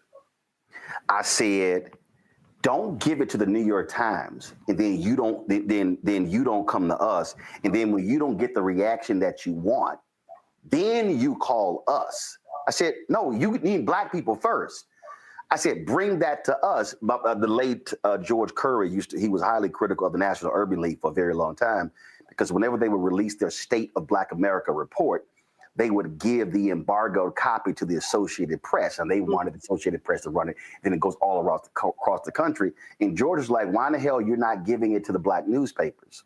And that's also, I think, so when you're talking about how do you have that protection of organization and leaders, what I keep saying is you have to lock down your base first. You have to have your relationships with black-owned media, black radio, newspapers, digital operations. So when the attack comes there, and it's going to come in mainstream, you already have your relationships over here to respond to the attack. There were a lot of folk who ignored us in black-owned media, and then when they start getting attacked, then they call, we were like, but where y'all been? And see, that's the lesson of organization and strategy. Truly, truly. And it's, I do think that some people do confuse them, mobilization and organization, and think it's the same thing, and it's not. And you really have to do both in order to have success when you are pushing against a system that is designed to be difficult to change. You have to have all your ducks in a row. It's not easy. It requires a lot of talent and skill and people.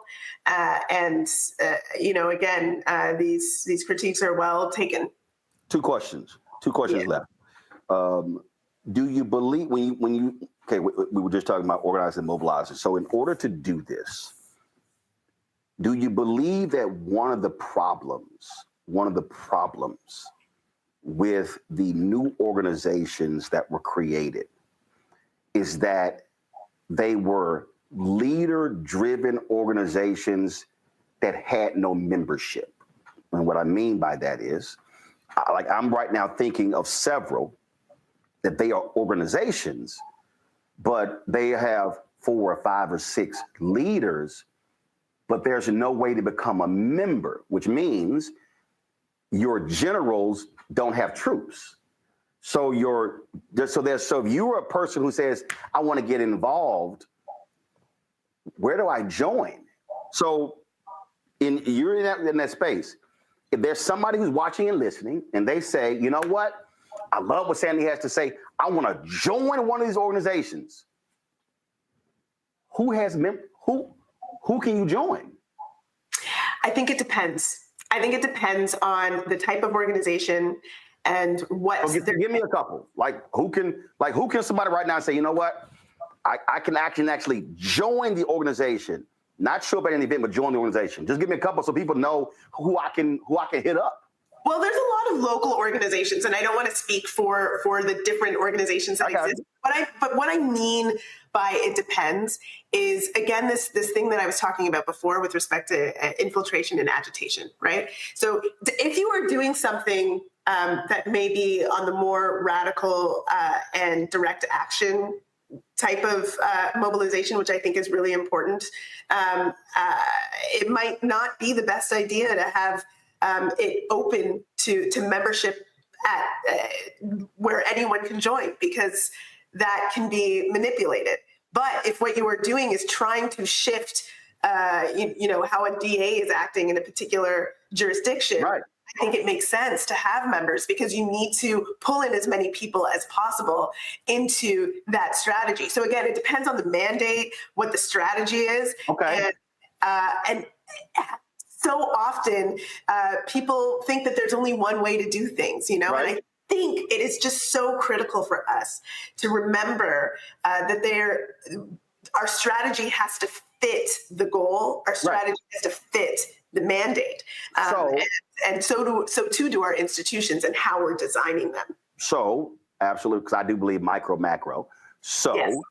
We have the litany of local organizations. That's right. Is there a national entity, and I'm thinking of how SNCC was operated, that sort of serves as an umbrella that is able to bring these folks together to be able to meet, to understand, well, if y'all are in Charlotte and you're El Paso and you're in Los Angeles and you're in Miami and you're in Mobile, to be able to learn from each other, collaborate, listen, join. So do you believe that that's a missing piece? Because what you're laying out here is a local strategy, but it's also a national plan. Yes, that's right. How do those collection of local people gather and talk? Is there an entity that's focused on that, pulling those disparate local groups together? And okay, I think that this is also very, very important, because I think engaging with each other in person too, not just over the internet, is like a big missing piece as well. I think that different organizations have tried that. Certainly, the Black Lives Matter, the Movement for Black Lives are two that have had gatherings bringing people together from all over America and beyond in some cases. I don't think that there's a group that's doing that consistently right now. And I do think that that is a challenge for us to try to engage in this moment. And I think that that would be something that could only benefit the organizing that we need to do. Yep. To shift the conditions that exist right now that make it really difficult for us to organize effectively. A last question I ask this of all book authors, that is, when writing the book, when researching the book, when doing interviews for the book, what was your wow moment? Was there something that you came across where even you went, oh shit, this is crazy? I had a few moments with this book, but I'll say the thing that I thought was the wildest was all of these reports that tend to happen after an awful, heinous example of police violence. The governments will say, well, we need to study that. We got the Knapp Commission, for example. Those go back to 1795. And those reports read almost exactly the same every time. The first one that I think I recalled that was maybe we need more Black police officers is from 1895. And it's the same thing from 1795 to today that is being repeated. We need to try to change this, and this. The first time I saw we need to have some sort of review board to review the police is from the late 1700s. I mean, I was like, wow. So this is even the sort of response of wow has been going on. Wow, that is a wow. That's didn't even realize that. That's crazy. That's so wild. from the outset, there were problems. There were problems. They were like, these people are too violent and they're also corrupt. Wow. And we need to have somebody to review them. And it's been that way literally from the very beginning. Wow. Yeah. That is I think that would be a wow. Yeah, very well. That would qualify for a wow. Well, I am hopeful. I am hopeful that that not just regular ordinary people, but activists really look at this, because the issue is still there. It's still at the front, and I'm constantly repeating myself on the show when I talk about organizing and mobilizing, but also data collection, because you got to be able to reach people. Like I can't stand people. Like I don't know. I know when I looked at their website, I know Indivisible, they had email and zip code. But I think one of the greatest mistakes that we often make is that we have events, we have protests, we have marches. We don't do data collection. You need to know who those people are so you can contact them later. Boom. Because see what I keep, it's so funny. I had this big argument because this person was like, well, Roland, you're not an organizer. You're a journalist. And I'm like, I said, my parents were co-founders of a civic club. I said, so at the age of 9 and 10, I said I was there when they had the meetings. I said I was a kid. Well, hell, we was sitting right there. I said, so I was listening. I remember traveling with my mom to rallies in the state capitol. And I'm sitting here watching this, and what I saw was exactly that. I'm sitting there because you can have a march or a protest, but then when you need people to show up to the city council police committee, and I covered city council, I covered those events. And you know what happened? There's no one there. The committee, and then we go to the city council, and what I covered city council, county government. And what I discovered all my entire career, we typically will come out after an event has happened. And my deal is you need to be able to press a button and say, hey, city council is having this discussion. I need 50 people to show up. You already have a list to work from. So if you never recorded who the hell showed up, you ain't got nobody to call when you need them to show up. So you're trying to mobilize again. Yeah. As opposed to use a list. So that's one thing that just drives me crazy. So I'm hopeful that. Big one. Yeah. I mean, I can't even tell you. You cannot imagine how it irks me. You literally have no idea, because I've been on calls and I'll be at an event and I'm going, ain't nobody collecting data. Yeah. I'm like, it's 400 people here and y'all don't even know who the hell here. Y'all ain't got no names, phone numbers, social media. You ain't got sales. And then they get mad at me and I'm like, okay, nice event, but what you gonna do on Monday? Well, here Roland go again. I'm like, okay, fine. All right, I'm sorry. So I'm gonna keep saying it. And that was the one thing I will always give them credit. Tamika Mallory, Bob Bland, Carmen Perez, Janae Ingram, and Linda Sarsour, when they were the leaders of the Women's March, how they collected data. Millions around the world, they collected data. And now the people who came after them, the white women, screwed it all up. And that's why the Women's March ain't shit. And they ain't gonna be shit, because they ran the Black, Latino, Muslim, white organizers away who understood it. But how they did that was brilliant. Reverend Bishop William Barber, same way. They collect data at every event so they can organize them later. Yeah, this is like a school for your audience. Like this is how you do it if you're considering doing it in your local area. That's one of the things you need to do to keep it up for the next time that you need to mobilize people. You need to organize, and part of that organizing is collection of contact information and data from who's supporting you. The book is Defund Black Lives, Policing and Safety for All, by Sandy Hudson. Sandy, appreciate it. Great conversation, and hopefully people will read it and will understand that a lot happened after May 25th, 2020, and before, But there's more that can still be done, and all hope is not lost. Thank you so much. It's a great conversation. Thanks a lot. Thank you for having me. Thank you.